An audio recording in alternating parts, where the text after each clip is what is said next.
आज मैं आपको बाबा जय गुरुदेव के सत्संग में एक कहानी सुनाऊंगा जो कि साधु और भगवान के बीच की है। तो ये कहानी भी है और सीख भी है जो कि हर सत्संग में सुनाई जाती है। आपको भी सुननी चाहिए, ऐसी कहानियाँ जाननी चाहिए, क्योंकि ये कहानियाँ प्रेरणादायक कहानियाँ, इससे आपके जीवन पे बहुत बड़ा प्रभाव पड़ता है ऐसी कहानियाँ, ऐसे सत्संग सुनने से। तो चलिए कहानी को हम आरंभ करते हैं कि धरती पर जीवन जितना प्राचीन है उतना ही प्राचीन एक प्रश्न है कि जीवन क्या है। और महात्मा बुद्ध ने जीवन को कर्तव्य माना है, तो रामकृष्ण परमहंस ने ईश्वर से साक्षात्कार का एक अवसर माना। अर्थात कई महात्मा बड़े बड़े आए, उन्होंने जीवन के विषय में अपने अनेकों तर्क दिए। हालांकि महात्माओं का कोई भी तर्क झूठा नहीं होता। वे अपने अपने दृष्टिकोण से कई सारे तर्क दिए। कई दार्शनिक, कई महात्मा, कई गुरु आए, उन्होंने कई तर्क दिए। तो जीवन में सफलता विफलता के लिए कई चीज़ें जिम्मेदार हो सकती है। हो सकता है कि आज की सफलता कल असफलता साबित हो और आज की विफलता कल सफलता से जुड़ी हुई हो। तो असफलता और सफलता में आपको कभी भेदभाव नहीं करना चाहिए। तो चलिए अब कहानी को हम लोग जानते हैं। तो इस कथा को अब हम हमेशा के लिए यहीं पर समाप्त नहीं कर देंगे, इसे अपने जीवन में भी उतारेंगे। तो आप लोग को ऐसी कथाएं सुननी चाहिए। तो चलिए साधु और भगवान के बीच की कहानी हम आपको सुनाते हैं कि किसी नगर में दो साधु रहा करते थे और एक दिन दोनों ने बातचीत कर यह निर्णय लिया कि जीवन तो नासवान है, अगर इस जीवन में भगवान का साक्षात्कार नहीं किया तो फिर कब करेंगे।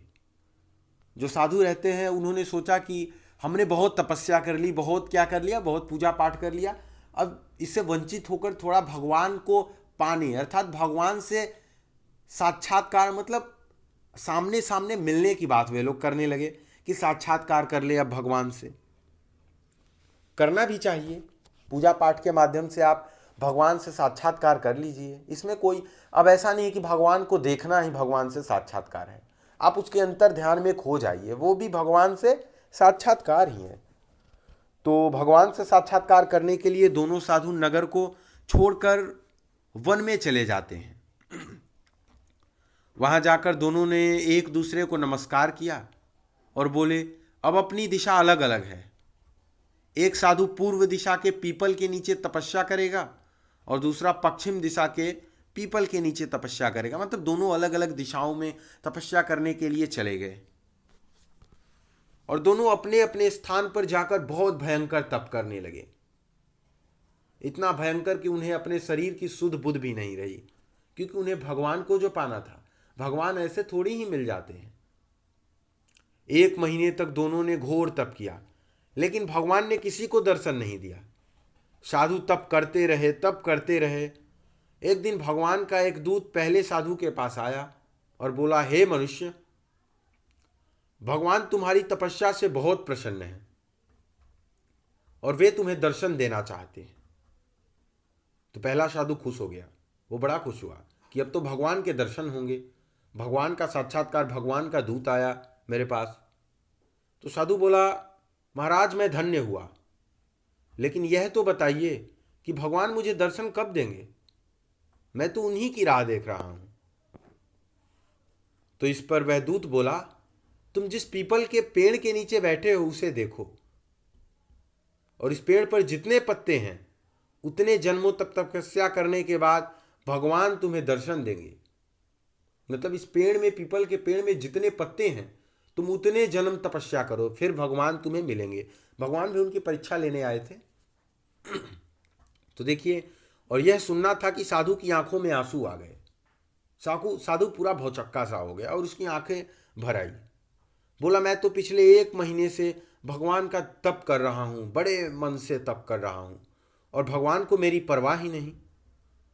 दर्शन भी देंगे तो इतने जन्मों बाद देंगे, फिर ऐसे तप का क्या फायदा, नहीं करने मुझे दर्शन, मैं जा रहा हूँ छोड़कर, अब मैं तप नहीं करूँगा, मुझे भगवान के दर्शन नहीं चाहिए, भगवान मुझसे रूठा हुआ है। वो भगवान को अब शब्द बोलने लगा।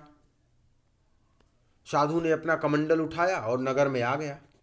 उसने फैसला किया कि अब तपस्या भक्ति के रास्ते जाना ही नहीं है। उधर दूसरा साधु तप कर रहा था, अगले दिन भगवान का दूत उसके पास भी गया और बोला, हे मनुष्य, आंखें खोलो, मैं तुम्हारे लिए भगवान का संदेशा लाया हूँ, वे तुम्हें दर्शन देना चाहते हैं। तो साधु ने आंखें खोली तो एक सुंदर सा देवदूत खड़ा था उसके सामने। वह बोला, महाराज, मैं धन्य हुआ, बताइए भगवान मुझे कब दर्शन देंगे। क्या कहा कि बताइए भगवान मुझे कब दर्शन देंगे। दूत बोला कि इस पीपल के पेड़ पर जितने पत्ते हैं उतने जन्मों तक तुम्हें तपस्या करनी पड़ेगी, तब भगवान में। अर्थात जो बात उस साधु को कही थी भगवान के दूत ने, वही बात इस साधु से भी कह सुनाई। तो इस पर ये जो दूसरा साधु रहते हैं वे क्या बोलते हैं कि देखिए, पहले तो दूत क्या उनसे बोलता है कि इतने जन्मों तक तपस्या करो तब भगवान मिलेंगे, तब तुम पे प्रसन्न होंगे और दर्शन देंगे। तो साधु यह बात सुनकर बहुत खुश हुआ और बोला, वाह, भगवान कितने दयालु हैं, भगवान कितने दयालु हैं। उन्होंने मुझे अपने नाम का जप करने के लिए इतने जन्मों के लायक समझा। मैं उनकी दया के आगे नतमस्तक हूँ। अर्थात अगर मुझे भगवान अभी मिल जाते तो मैं भगवान का तप नहीं कर पाता आगे, और भगवान उतने जन्मों के बाद मिलेंगे तो मैं उतने जन्मों तक भगवान का तप करूँगा। उसका कहने का मतलब भगवान मुझे अपने पूजा अर्चना में लीन रहने के लिए समय देना चाहते हैं। भगवान तो बड़े दयालु हैं। ये बात सुनकर देवदूत हैरान सा रह गया। बोला, साधु जी, तुम मेरी बात ठीक से समझ तो रहे हो ना? तुम्हें अभी पीपल के पत्तों की संख्या के बराबर जन्म लेने होंगे और कष्ट सहने होंगे, तब कहीं जाकर नारायण तुमसे मिलेंगे। साधु बोला, हाँ महाराज, मैं सब कुछ समझ रहा हूँ।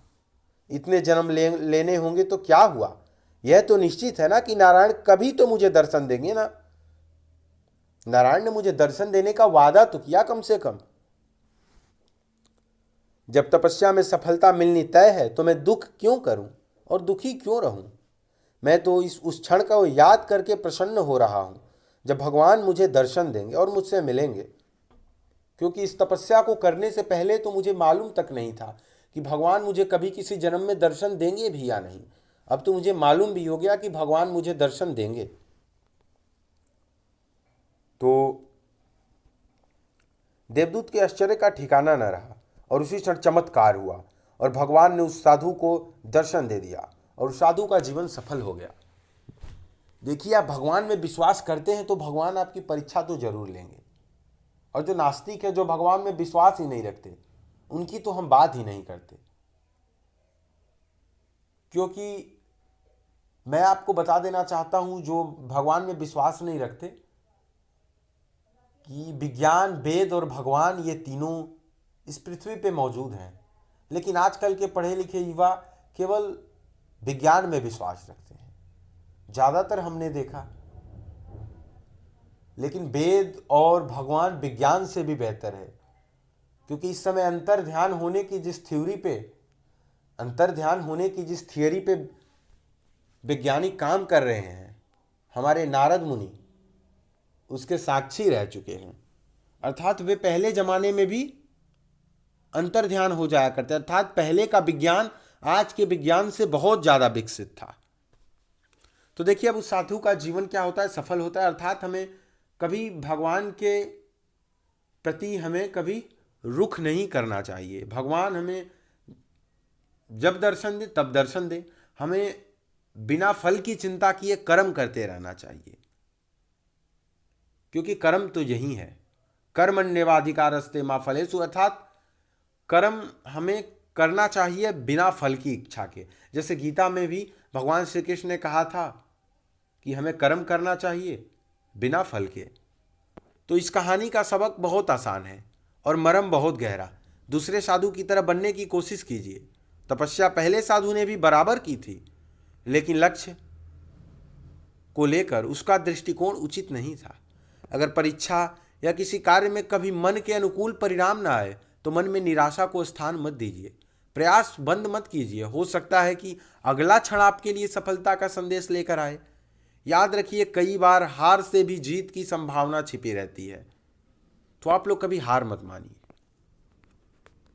तो मिलते हैं इसी प्रकार के अगली वीडियो में, तब तक के लिए सादर जय गुरुदेव। तो ऐसे वीडियोस सुनने के लिए आप हमारे चैनल से हमेशा जुड़े रहिए। मिलते हैं इसी प्रकार के अगले वीडियो में, तब तक के लिए सादर जय गुरुदेव।